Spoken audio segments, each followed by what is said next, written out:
I'm going to be talking about Chromebooks in a one-to-one environment. I come from a school who has just allocated 2,400 Chromebooks in one building, and it was quite an undertaking this year.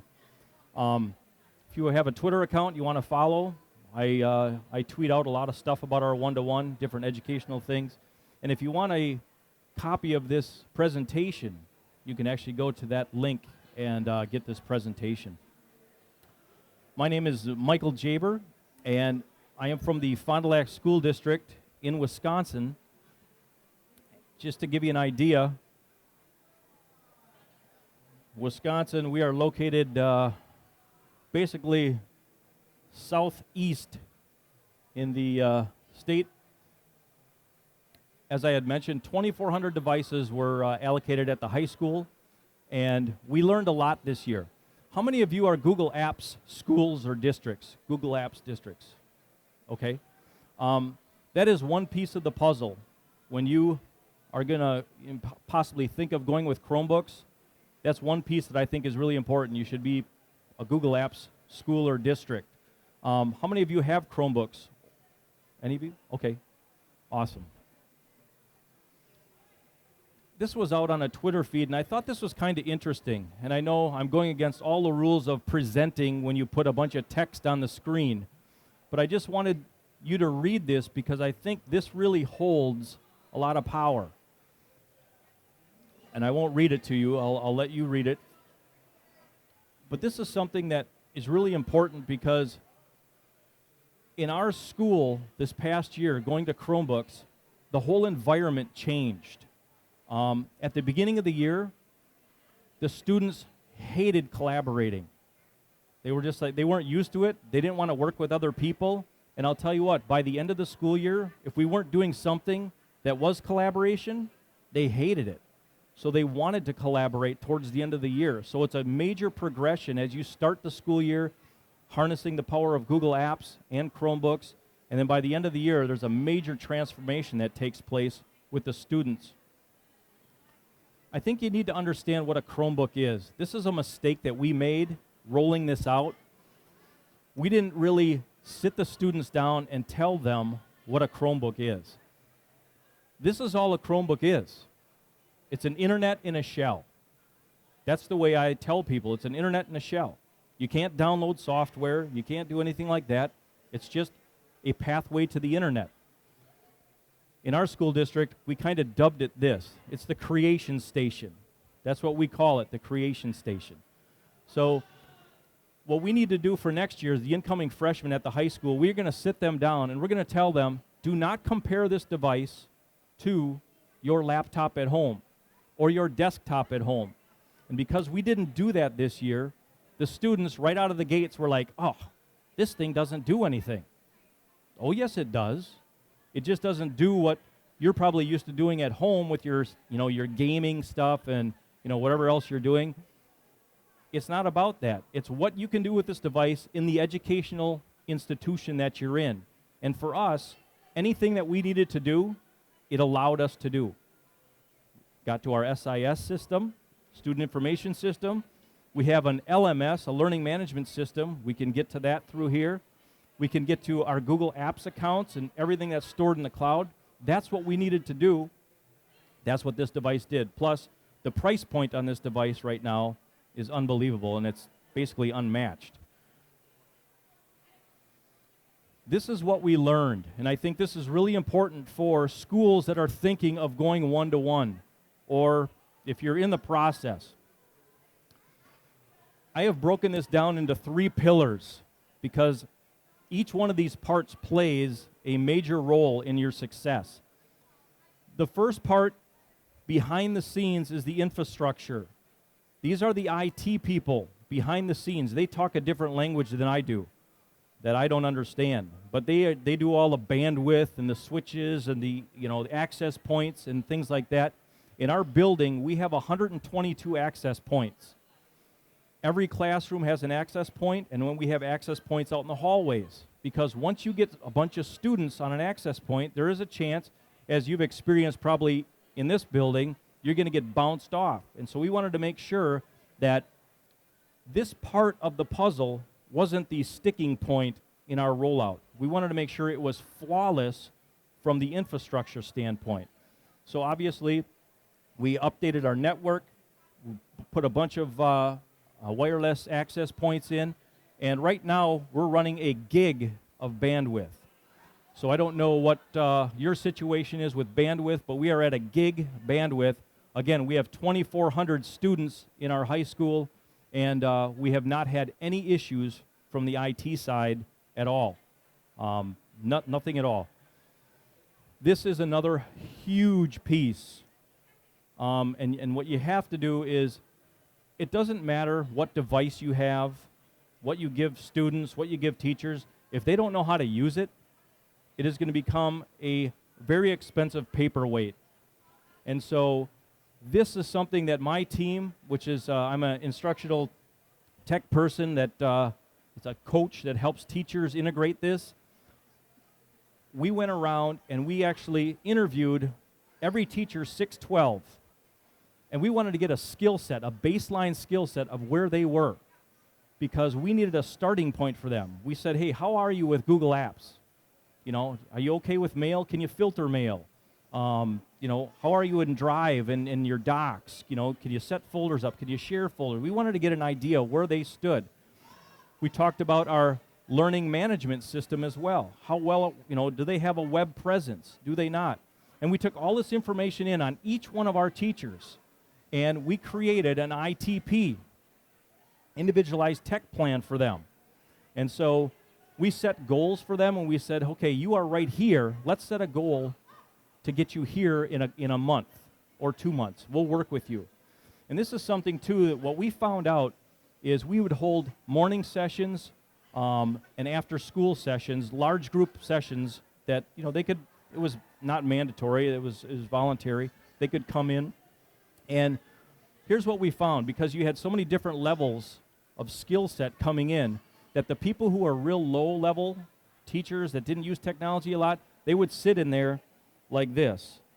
And you'd start talking to them, and in about 5 minutes, everything was going over their head. Even though you thought you were talking at a low level, it was right over their head. So they just nod their head like this, and they weren't getting anything. So what we found, we met with them one-on-one during their prep time. That way it was less threatening for them. You could meet them where they were at, and they really received that a lot better than these large groups. So if you are a tech coach and you are trying to train your staff, this is something that you might want to consider, the real one-to-one or one-on-one training sessions, because those help your lower skill set users. So, and that's right, obviously right here. Another big thing is admin support. Admin support is huge. They have to model what you want in your building. Our administrators didn't do that right away. You know, we are a Google Apps district, and here we have some of our administrators sending stuff out in another format of document. And our teachers are like, why are they sending it out in that when we're Google Apps? So we had to go and just slap them on the hand and say, you know, you're supposed to be modeling this for your staff. If you want them to do this, you have to do it yourself. So admin support is huge. We talked about our training sessions and differentiating with that ITP that we set up. We meet them where they are, and we could differentiate where they were. And again, providing support is huge. We have a team of 3, a tech team of 3, that we go around our 612 teachers. We have 3 middle schools. We have 1 huge high school. And we go around the district, and any, you know, help that is needed, we are there for them. We also go into classrooms, because I think that's important. You know, if someone wants to use technology in the classroom, they should have someone to go to, and you can go right into the classroom with them and help them. Because you're not going to use technology if you're afraid of technology, or you're afraid it's going to fail, and you don't want to fail in front of your students. And so that's why we're like, oh, I had a bad experience with technology, I'm not going to use it. So your tech coaches, hopefully they will come in with you, and they will be there every step of the way until you feel comfortable with it. The last piece, integration. You know, the first year is going to be a lot of substitutive things that you do in a one-to-one environment, and you have to understand that. What I mean by substitutive is, before your students would, write in a notebook their notes. Now they might open their Chromebook and they might type their notes. That's just substitutive, okay? And you're going to see a lot of that substitutive this first year. They say that it takes 2 to 3 years to actually see some real transformative things when you're at the highest level thinking with your students. So you have to have patience, a lot of patience. The last thing is another huge piece, classroom management. If you have teachers in your building, or if you're a teacher who has classroom management issues now prior to a one-to-one, you are really going to have classroom management issues when you get 30 devices in a classroom. So what we do, and obviously this is going to be device specific with Chromebooks, because Chromebooks you can close and open them up, and in about 3 seconds they're ready to go again. If I'm up here talking, I'm just going to tell my students, okay, close your lids, or lids 45. That way I can see their eyes, their laptop is closed, and I can talk to them. And then when we're ready to go, I say, okay, lids open, let's go. And they can open it up, and they're ready to roll. So that's one thing. The other thing, which I'm going to show you some pictures, is the days of the teacher sitting behind the desk are over in a one-to-one environment, because you have to circulate the room. If you're going to sit behind your desk, remember we talked about issues with what the students might be on or not on. That's going to happen if you are camped behind your desk. You have to get out and you have to intermingle with the students. And we're going to talk more about just some of the other management things that you can do. But classroom management is huge in a one-to-one environment. Again, if you are someone who has some issues right now, you might want to just tweak some of that stuff, because if you've got all these devices coming in, students, believe it or not, will try to do things that they're not supposed to. I know it's hard to believe, but they will try to get away. And one thing with Chrome is it's tab browsing. So what students will do is they'll open like 5 tabs. One will be YouTube, one will be a game, something else. And then as you come around, they'll click off, and then they'll pretend like they're working. And then after you walk by, they'll click on the tab and continue with their YouTube or their game. So I tell them one tab only. That's all you can have open, because you're just in a Google Doc. That's all you need to have. Or if you're doing something else with something that's web-based, okay, 2 tabs. And I'm going to come around and I'm going to circulate the room, and that's how I manage, or I teach to manage classroom. Changes that have occurred since we went one-to-one. The classroom layouts now are different in our building. Not everybody. The workflow and resource availability, now they've got resources that are unlimited with a device. So this is a picture of a teacher's classroom. He teaches English, and I just want you to take a look at what he has done with his classroom. There are no more rows. Again, do we have teachers in our building that still have the rows? We do. Every building's going to have that. We have our traditionalist teachers that have been in the district 20 plus years. Those are the tough ones to drag along and try to get them to change their view of this whole concept. And we're working with them heavily. The teacher no longer has his desk. He's got a cart on wheels that he just puts his laptop on, and he does not stand back there all day. He gets out, and he'll pull up a chair right alongside the kids and talk to them, work with them. So he just floats around his room, and that's the way it's set up. Here's another example. This teacher put a huge round table in the middle of his room. So he is the center of his universe. He's got all these pods of kids around him. Notice he's got chairs around his desk. If kids have questions, they will actually just pull up a chair right into his universe here and start talking to him about what the question is. Or he'll get up and he'll start to circulate around. No more rows. No more rows. So I think this is something that you'll find really, really interesting. How is all this stuff being used in the classroom? How many of you are teachers in here? Do we have? Okay, awesome. So hopefully this will give you some ideas of some of the ways that this stuff is being used now this year in the classroom. Obviously, Google Docs. The comment feature in Google Docs is awesome. I don't know if you're aware, but there's now a feature where you can add audio comments and embed them right into the Google Doc so the student can just click on it and they can hear your voice as you talk about their paper or whatever. So if you're someone who just, you don't want to type anymore, you can actually leave an audio comment right attached to their document, which is an awesome feature in Google Docs. This is something that I want you to focus on, this sticky note. Our district has a surplus of paper right now that we will not have to buy paper for 5 years. It's unbelievable. Obviously, we didn't know what to expect. We bought the amount of paper that we normally do. We've got piles of paper. Why is that? Because the workflow has changed for teachers. They have now, it's no more, handing papers back and forth. This is an example of a Google form that a teacher uses to collect work. This isn't the only way that you can collect work or have a workflow, but they just create a form.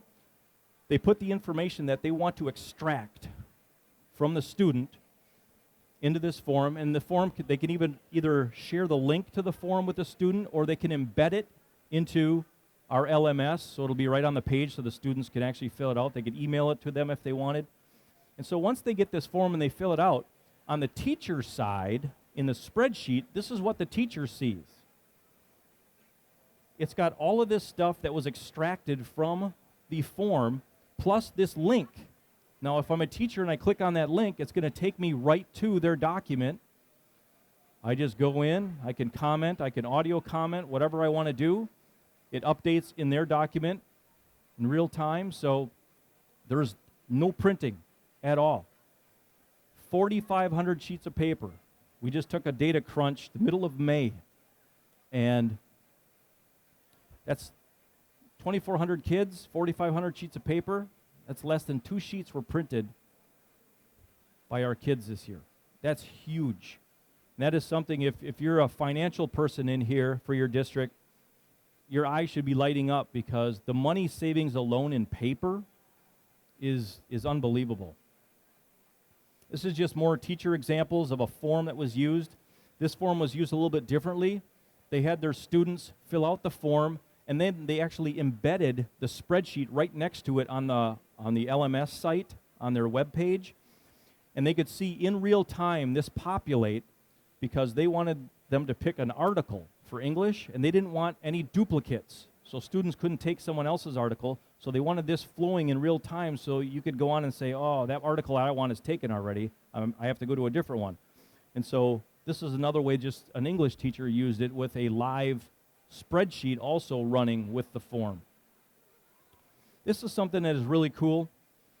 This is actually our LMS that we use. They have their form embedded right on the LMS. But I want you to look up here. This is a Spanish teacher that uses Google Voice in her Spanish classes, and she has kids call into the voice number and speak in Spanish. And then it goes to the teacher's voicemail, and she can click on it and listen to the way that they have pronounced, or the pronunciations of whatever she had them go through. This is huge, because no longer do you have to take kids out into the hallway and sit there and listen to them for a couple of minutes and then send someone else out. You can just say, hey, by Wednesday, I want you to call a Google Voice number, and this is what you need to, talk to me about. And she can sit at home on the couch and just click and listen to everything that has come into her mailbox. So just another way of harnessing the power of the whole Google Apps suite. Obviously, Web 2.0 tools. This is just a mind mapping tool that a lot of students love to use. This is just one example. Lucid Chart I saw was doing a thing over here, which is another great mind mapping tool. But again, this is all free. This is stuff that's out there that's web-based, that with our Chromebooks we can access, and the students can delve right in and start to be creative. Where before in a notebook they were drawing stuff and with their pens or pencils, Now they can actually just open another tab. They can go into a mind mapping site and actually organize their thoughts in a mind map and save it. So the power of the web. Some student examples. The biggest thing for us in our building was moving our math teachers. Do we have any math teachers in here? All right. Math teachers are usually really linear thinkers. And we had a real difficult time because they were saying, it's just hard to integrate, things into the, our content. And so I'm going to show you a couple quick examples, and I'm not going to show them all, but of students who have taken some of the online resources. This up here is called MoveNote. If any of you have ever heard of MoveNote, what MoveNote allows you to do is actually upload a presentation and then videotape yourself explaining the presentation. It's a free web tool. MoveNote, it's called. This one, any of you ever use Powtoon? No Powtoon users? Powtoon is an awesome tool as well that kids love using. I have done plenty of different presentations in Powtoon, and it's actually fun to make. Plus, you can personalize it to whatever content you need to put into this. So these are two things that I'm going to actually move on. I'll come back to them if I have time. I don't want to run out of time. How am I doing on time? I got about 10 minutes, so I could talk all day on this. So I'll come back. But this is just something that, again, some tools that you might want to take a look at that your students might be into. This is just another example of how Google Docs was used. There were some tables put in. We were growing marigolds in science class. And so the teacher had them take pictures every day and keep like a picture diary with an explanation of what was going on from day to day. Instead of just having the kids write down something and say, oh, these were my observations for the day. That's the way we used to do it. Now they can actually take pictures. They can share this out because it's in a Google Doc.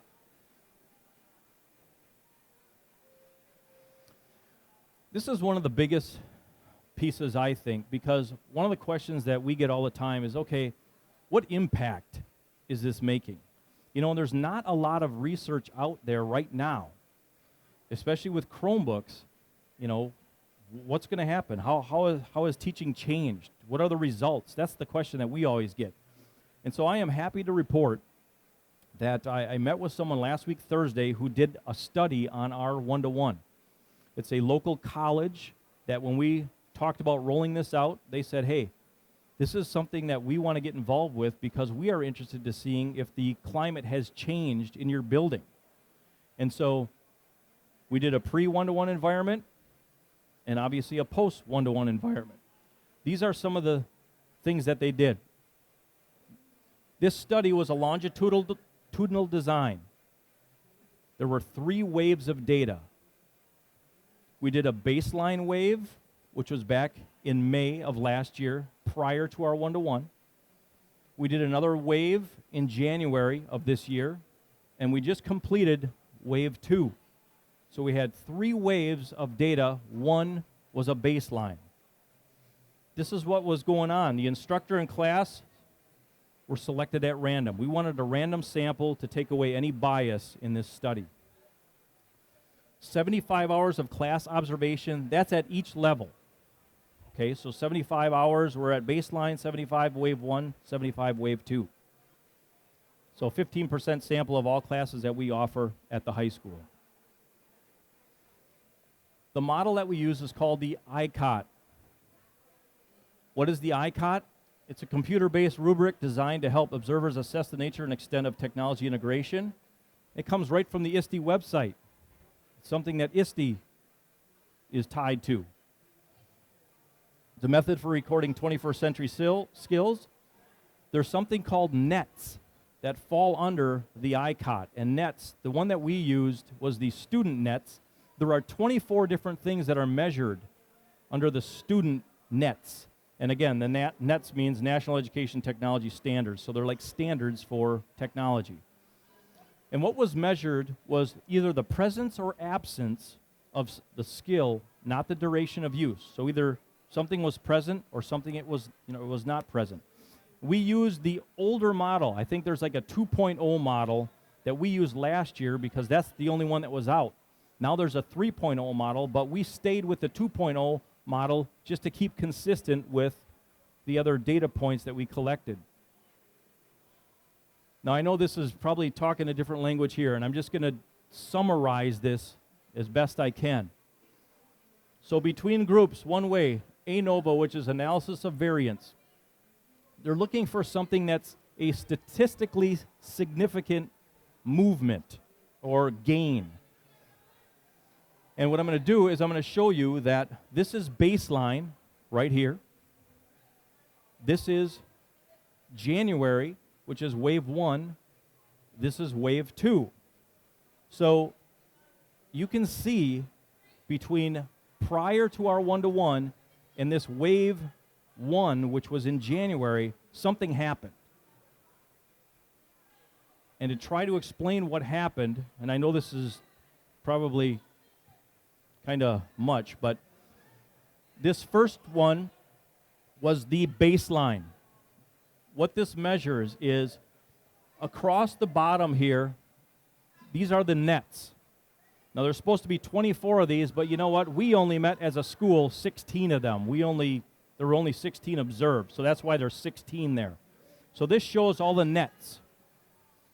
These are the teacher count, okay, of how many were meeting those nets. So you can see prior, over here, you've got a lot of teachers that were meeting, a couple of the nets. And that was prior to the 1-to-1. Now look at what happens with this first wave of data that came in after the 1-to-1. Look at all the nets that are now met. Between here and here, there was a significant change, so that's why it made it noticeable for researchers to say, hey, there's something that happened there. Now here you can see it pretty much runs the same as what this did, and there wasn't a major significant change from 1 to 2, so they just said, well, it wasn't that significant to really put another mark here. So this is really exciting for us because this is data that has not been released that I've seen anywhere nationally or internationally on Chromebooks. And this is something that we're going to have a full report where we're actually going to break down the nets, and we're going to allow people who want to see just what nets were met and what the changes were. We're going to make that available to you. August, we will have that report.